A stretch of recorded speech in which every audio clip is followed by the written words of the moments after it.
السلام عليكم أصحابتيدا meel kasta adduunka iga daawanaysaan soo dhawaada halka igala socotiin waa channelkayga Sisi Farida aniga waa walaashin Farida maanta waxaan idin wadaa muuqaal yar oo laga soo duubay doonta raaxada ee Colorline doontan waa doon ka baxdo wadankan aan deganahay Norway waxayna tagtaa wadamo dhowr ah sida Jarmalka iyo wadankan la dhaho Denmark iyo waxay tagtaa Sweden meel ka mid ah taasi waa taas waxa soo haray doonta qiimaheeda doontan aad iyo aad u qiimo jaban tahay hada videogan waxa ii soo duubtay abaayo raacday hadeertaan ayadii ciyaalkeeda fasaxii hadeertaan na soo dhaafay abaya nooga soo duubtay videogan quruxda badan siiba gabadheeda yarta thank you hawri videogaaga quruxda badan أصحابي دونتا waxaan isleeyahay asxaabtaada degan Europe sida Sweden Norway Denmark ka faa'iideystaan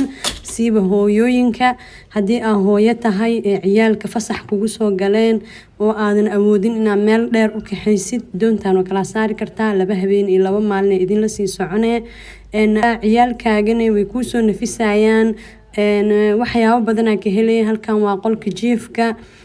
qolkan daaqad uu leeyahay qolalkan waxay kala leeyihiin stars 5 stars 7 stars oo malena inuu jiro 3 stars waa hada qolkan hooyo iyo familkeeda dhan ma sha Allah qolkan ilaa 5 qof 6 qof seexan karto hadaa dad 7 qof tihiin waa seexan kartiin oo ciyaalkaaga asla seexsanaysid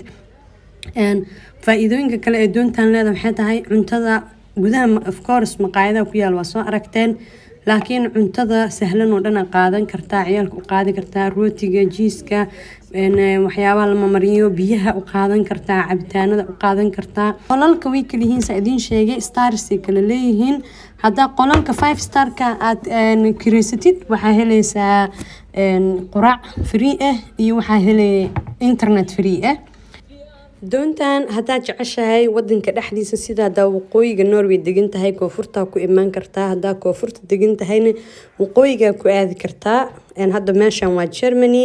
abaaye caruurteeda doontii German aadaysa raaceen sarta waxa rajaynaynaa ka faa'iideysateen fadlan like noo saar